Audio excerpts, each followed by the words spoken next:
कैसे हो आप सभी लोग। तो आज जो हम टॉपिक करेंगे वो होगा पॉलिटी का, प्रेसिडेंट के इलेक्शंस। तो देखिए, प्रेसिडेंट क्या है? सेंट्रल एग्जीक्यूटिव का पार्ट है, यूनियन एग्जीक्यूटिव का पार्ट है, जिसके अंदर इंक्लूड होंगे president, prime minister, council of ministers, attorney general of India और वाइस प्रेसिडेंट। ये सभी मिलके क्या बनाएंगे? यूनियन एग्जीक्यूटिव बनाएंगे। इनके आर्टिकल स्टार्ट होते हैं 52 से, 52 से लेके 78 तक यूनियन एग्जीक्यूटिव के आर्टिकल्स हैं। ये कॉन्स्टिट्यूशन के 5th पार्ट में है। तो आर्टिकल 52 जो है वो ये कहता है कि there shall be a president of India, यानी कि भारत के लिए एक प्रेसिडेंट होगा। और प्रेसिडेंट जो होता है वो हेड ऑफ द स्टेट है। ठीक है, यहाँ पे ध्यान देने वाली बात है कि वो हेड ऑफ द स्टेट है, ना कि हेड ऑफ द गवर्नमेंट। तो गवर्नमेंट का जो हेड होता है वो होता है प्राइम मिनिस्टर। तो प्रेसिडेंट क्या है? एक तो ये फर्स्ट सिटीजन है इंडिया का, दूसरा ये हेड ऑफ द स्टेट है जिनको डी यूरी बोला जाता है, या फिर nominal head of the state कहा जाएगा। अब बात करते हैं कि जो प्रेसिडेंट है उनके इलेक्शंस कैसे होते हैं। तो प्रेसिडेंट के इलेक्शंस के लिए एक इलेक्टोरल कॉलेज बनाया गया है। इस इलेक्टोरल कॉलेज में इलेक्टेड मेंबर्स पार्लियामेंट के, elected members of state legislative assembly और elected members of legislative assemblies of union territory of Delhi and Puducherry. UT की अगर बात करें तो सिर्फ 2 ही यूनियन टेरिटरी हैं जिनकी असेंबली हैं, उनको इंक्लूड किया गया है, union territory of Delhi and Puducherry. अब देखिए, यहाँ पे एक इम्पोर्टेंट बात जो है वो है इलेक्टेड वर्ड की। तो जैसे राज्यसभा में क्या है, पार्लियामेंट के 2 हैं, लोकसभा और राज्यसभा। तो राज्यसभा में 12 मेंबर्स को प्रेसिडेंट नॉमिनेट करता है। 2020 से पहले, 25 जनवरी 2020 से पहले प्रेसिडेंट लोकसभा में भी प्रेसिडेंट क्या है, 2 एंग्लो इंडियंस को नॉमिनेट करते थे। अब देखिए, एंग्लो इंडियन क्या है? ये वो हैं जो अंग्रेजों के टाइम पे लोग आए थे और इंडिया में ही बस के। ठीक है, यानी कि अंग्रेज थे, इंडिया में ही बस के, और उनके जो बच्चे हैं वो एंग्लो इंडियन कम्युनिटी में आएंगे। तो इनको, क्योंकि इनका नंबर काफ़ी कम था, तो इनको पार्लियामेंट में रिप्रेजेंटेशन देने के लिए, पार्लियामेंट में और स्टेट्स में रिप्रेजेंटेशन देने के लिए प्रेसिडेंट एक स्टेट में एक मेंबर एंग्लो इंडियन कम्युनिटी का और लोकसभा में 2 मेंबर एंग्लो इंडियन कम्युनिटी के नॉमिनेट करते थे 2020 तक। तो 2020 में 104th कॉन्स्टिट्यूशनल अमेंडमेंट एक्ट के थ्रू इस चीज़ को हटा दिया गया है। अब प्रेसिडेंट एंग्लो इंडियन कम्युनिटी के लोगों को नॉमिनेट नहीं करते। तो ये लोग जो नॉमिनेटेड थे प्रेसिडेंट के थ्रू, ये वोट नहीं करेंगे। दूसरा क्या है, जो स्टेट लेजिस्लेटिव असेंबलीज, कुछ स्टेट्स ऐसी हैं जहां बाई कैमरल सिस्टम है। बाई कैमरल का मतलब क्या है? जहां पर असेंबली के साथ साथ में काउंसिल भी है। ठीक है, यानी कि सेकंड हाउस भी है। तो काउंसिल के मेंबर्स, चाहे वो इलेक्टेड हो, नॉमिनेटेड हो, कैसे भी हो, काउंसिल्स के मेंबर प्रेसिडेंट के इलेक्शन में पार्टिसिपेट नहीं करते। सेम ऐसा ही है दिल्ली और पुडुचेरी में, यहाँ भी सिर्फ इलेक्टेड मेंबर्स ही वोट देंगे। अब देखिए, कॉन्स्टिट्यूशन ने क्या किया है कि देखो, प्रेसिडेंट पूरी कंट्री का बनता है, पूरी कंट्री के लिए प्रेसिडेंट होता है। तो कोशिश की गई है कि सभी स्टेट्स का पार्टिसिपेशन हो और उनकी जो वैल्यू है वोट की, एक तो सभी स्टेट की आपस में इक्वलिटी मेंटेन करने की कोशिश की गई है जहां तक प्रैक्टिकली पॉसिबल था। दूसरा, सभी स्टेट यानी कि स्टेट एज ए होल, सभी स्टेट्स और यूनियन यानी कि पार्लियामेंट, इन दोनों के बीच में भी इक्वलिटी लाने की कोशिश की गई है। वो किया कैसे गया है ये देखिए। तो जो वैल्यू ऑफ वोट्स है एमएलए की, वो कैलकुलेट की गई है total population of that state, उस स्टेट की जितनी भी पॉपुलेशन है उस पॉपुलेशन को डिवाइड किया गया है total number of elected members in the state legislative assembly into 1/1000।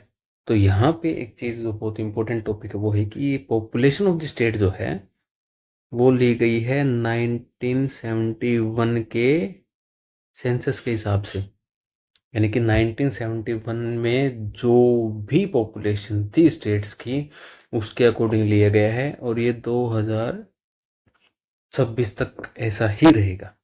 इसका रीज़न ये था कि देखो उस टाइम पे क्या है, श्रीमती इंदिरा गांधी जी की गवर्नमेंट थी तो वो कोशिश कर रही थी एक तो फैमिली प्लानिंग की, दूसरा की पॉपुलेशन कंट्रोल में रहे। तो कुछ स्टेट्स जैसे कर्नाटका थी, ये कर्नाटका, केरला, तमिलनाडु जैसी स्टेट्स, यहाँ तो क्या हुआ कि ये जो पॉपुलेशन कंट्रोल के मेजर्स थे काफ़ी इफेक्टिव रहे। लेकिन बाकी स्टेट है जैसे यूपी और बिहार, वहाँ क्या हुआ, वहाँ पॉपुलेशन कंट्रोल के मेजर्स ज़्यादा इफेक्टिव नहीं रहे। तो यहाँ पे उनकी, बिहार और यूपी वालों की यहाँ पर क्या होगा, वैल्यू बढ़ जाएगी एमएलए की वोट की अगर उनकी पॉपुलेशन ज़्यादा है तो, और नुकसान होगा केरला जैसी स्टेट्स को। तो इसको देखते हुए उस इस टोटल पॉपुलेशन वाले को फ्रीज कर दिया गया था 1971 के सेंसस के अकॉर्डिंग। भाई जब तक स्टेट्स की में ये पॉपुलेशन स्टेबलाइज नहीं होती तब तक के लिए 1971 सेंसस को ही हम काउंट करेंगे। और ये अटल बिहारी वाजपेयी जी की गवर्नमेंट में 2026 तक कर दिया गया है। अब जो वैल्यू है एमपीज की वोट की वो कैसे निकालेंगे, तो जो ये ऊपर वाली वैल्यू आई थी total value votes of MP MLA, उसको सभी स्टेट्स को कंबाइंड लेके हम डिवाइड करेंगे total number of elected members of parliament, यानी लोकसभा राज्यसभा के इलेक्टेड मेंबर्स हैं, उससे हम वो जो ऊपर वैल्यू आई थी उसको डिवाइड कर देंगे। तो ये आएगी वैल्यू ऑफ वोट्स। ठीक है। जो प्रेसिडेंट का इलेक्शन है वो इलेक्शन होता है proportional representation bye means of single transferable vote system. ठीक है। और ये होता है सीक्रेट बैलेट से। सीक्रेट बैलेट मतलब क्या है, को भी आपने वोट दिया, किसी को दिखाने की जरूरत नहीं है किसको वोट दिया गया। तो ये एक इनडायरेक्ट इलेक्शंस हैं प्रेसिडेंट के, और वो जो तरीका है वो है proportional representation bye means of single transferable vote system. ठीक है। अब देखिए किसी को अगर प्रेसिडेंट बनना है तो उसको एक मिनिमम कोटा लेके आना पड़ेगा वोट्स का। तो मिनिमम कोटा है क्या, तो यहां देखिए number of total number of valid votes pulled. Valid votes pulled का मतलब क्या है, किसी भी रीजन से किसी भी एमपी एमएलए का वोट इनवैलिड हो गया तो वो काउंट नहीं किया जाता। तो इसलिए यहाँ पर टोटल नंबर ऑफ वोट्स की बजाय ये कहा गया है कि total number of valid votes polled अपन में कितनी पोस्ट हैं +1, पोस्ट एक ही है तो 1 प्लस में 1 और फिर इसके सभी के होल में +1। ठीक है। ये है टोटल नंबर ऑफ कोटा जो कि प्रेसिडेंट को चाहिए। इसके बाद बात हम करते हैं कि अगर मान लीजिए कोई भी एमएलए है, एमपी है, या फिर कोई स्टेट असेंबली है, अगर मान लीजिए कि वो डिसॉल्व होगी या कोई एमएलए एमपी वोट नहीं कर पाया, एब्सेंट है, किसी की सीट वैकेंट है, तो ऐसा अगर कुछ भी हो तो ये ग्राउंड कभी नहीं हो सकता कि प्रेसिडेंट के इलेक्शंस को इनवैलिड करार दिया जाए। तो कोई भी वैकेंसी हो, प्रेसिडेंट के वोट्स, प्रेसिडेंट का इलेक्शंस हमेशा वैलिड ही माना जाएगा। इन केस अगर मान लीजिए कोई डिस्प्यूट आता है तो वो देखेगा सुप्रीम कोर्ट, और सुप्रीम कोर्ट का डिसीजन यहाँ पर फाइनल होगा। ये आपको ध्यान रखना है कि सुप्रीम कोर्ट देखेगा, सुप्रीम कोर्ट का डिसीजन जो होगा वो फाइनल होगा। हाँ, लेकिन एक चीज जो देखने वाली है वो ये कि अगर सुप्रीम कोर्ट ने इलेक्शंस को वॉइड बता दिया, यानी कि इलेक्शंस इनवैलिड डिक्लेयर कर दिया, तो भी जो प्रेसिडेंट ने काम किया है उस टाइम पीरियड में वो इनवैलिड नहीं होगा, वो लीगल रहेगा। क्योंकि प्रेसिडेंट जो है वो काउंसिल ऑफ मिनिस्टर की एड एंड एडवाइस पे काम करते हैं। ठीक है। और अब देखिए, अब बात करते हैं हम कि प्रेसिडेंट बन कौन सकता है, क्या क्या क्वालिफिकेशन होनी चाहिए। तो पहली क्वालिफिकेशन क्या है, जिसको भी प्रेसिडेंट बनना है वो इंडियन सिटीजन होना चाहिए। सेकंड क्या है कि वो 35 साल से ऊपर होना चाहिए। 35 साल से नीचे वाले प्रेसिडेंट के लिए नॉमिनेट नहीं हो सकते, फॉर्म नहीं फिल कर सकते वो। तीसरा जो है वो क्वालिफाइड होना चाहिए, उसकी क्वालिफिकेशन होनी चाहिए एक मेंबर ऑफ लोकसभा के इक्विवेलेंट, यानी कि जो भी क्वालिफिकेशन रिक्वायर्ड होगी एक मेंबर लोकसभा के एमपी के लिए, वो सभी प्रेसिडेंट के लिए भी होंगी। जो फोर्थ है वो ऑफिस ऑफ प्रॉफिट हेल्ड ना करता हो। ठीक है। यानी कि ऑफिस ऑफ प्रॉफिट है क्या, इसके अंदर कौन कौन सी पोस्ट आती हैं, मतलब क्या है इसका, इसके लिए एक अलग वीडियो बनाएंगे। तो अभी के लिए आपको ध्यान रखना है कि ऑफिस ऑफ प्रॉफिट ना होल्ड करता हो। ठीक है। अब बात करते हैं कि उसके नॉमिनेशन के लिए क्या क्या रिक्वायरमेंट्स और हैं। तो 50 क्या है, एमएलए या एमपी उसको चाहिए एज ए इलेक्टोरल, 50 चाहिए प्रपोजर्स, और 15,000 रुपये उसको आरबीआई के पास में डिपॉजिट करने हैं। और ये इसलिए किया गया है ताकि जो नॉन सीरियस कैंडिडेट हैं वो ना फॉर्म फिल करें। ठीक है। अब देखिए, प्रेसिडेंट के नॉमिनेशन फॉर्म सब कुछ हो गया, अब प्रेसिडेंट इलेक्ट हो गए हैं। अब बात करते हैं ओथ एंड अफर्मेशंस की, यानी कि प्रेसिडेंट को ओथ दिलाता कौन है और होता क्या है उस ओथ के अंदर। तो जो प्रेसिडेंट को ओथ दिलाते हैं वो हैं चीफ जस्टिस ऑफ इंडिया। अगर chief justice of India absent हैं तो सीनियर मोस्ट जज जो होंगे सुप्रीम कोर्ट के, वो दिलाएंगे। ठीक है। चीफ जस्टिस ऑफ इंडिया अगर वो एब्सेंट है तो सीनियर मोस्ट जज जो होंगे चीफ जस्टिस के बाद में वो दिलाएंगे प्रेसिडेंट को ओथ। अब प्रेसिडेंट की ओथ और अफर्मेशन में होता क्या है, पहली चीज तो कि फेथफुली एग्जीक्यूट करेंगे अपने ऑफिस को, प्रोटेक्ट करेंगे, प्रिजर्व करेंगे, डिफेंड करेंगे कॉन्स्टिट्यूशन को और लॉज को। तीसरा है डिवोट करेंगे हिमसेल्फ, यानी अपने आप को डिवोट करेंगे लोगों की सेवा में।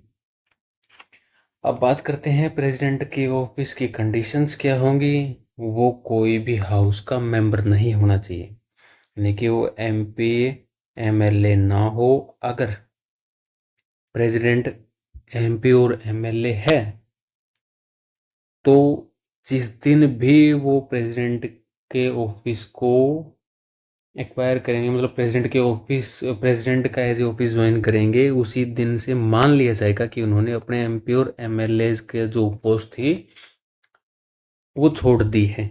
और एमपी और एमएलए की जो पोस्ट होती हैं वो ऑफिस ऑफ प्रॉफिट में नहीं आती है। ठीक है।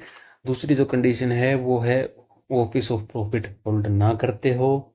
इसके बाद में क्या है कि उनको एक रेंट पर एक घर दिया जाएगा, कार दी जाएगी, इंश्योरेंस दी जाएंगी, हेल्थ इंश्योरेंस फोन वगैरह प्रोवाइड किया जाएगा।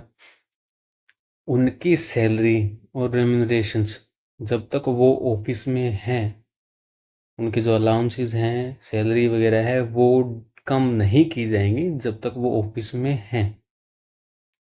और इन सभी चीज़ों को, उनकी जो सैलरी है, अलाउंसेस है, ये सभी फिक्स करती है पार्लियामेंट। तो 2018 के बाद में जो प्रेसिडेंट की सैलरी है, करंट सैलरी, वो है 5 लाख रुपीज पर मंथ। और जब वो रिटायर होते हैं तो उनकी सैलरी का, लास्ट ड्रॉन सैलरी का 50% एज ए पेंशन उनको मिलता है।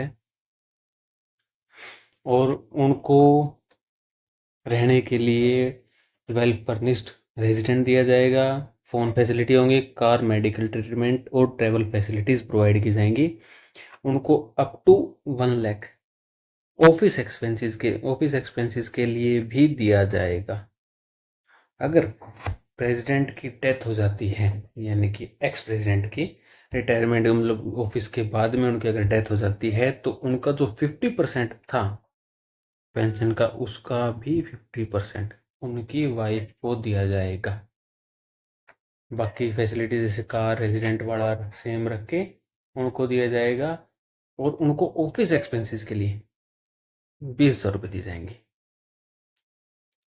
तो ऑफिस एक्सपेंस के लिए उनकी वाइफ को, स्पाउस को 20,000 रुपये दिए जाएंगे। तो जो प्रेसिडेंट का इलेक्शंस हैं वो टॉपिक यहीं तक है। इसके बाद में हम जो अगला करेंगे वो होगा प्रेसिडेंट की पावर फंक्शंस।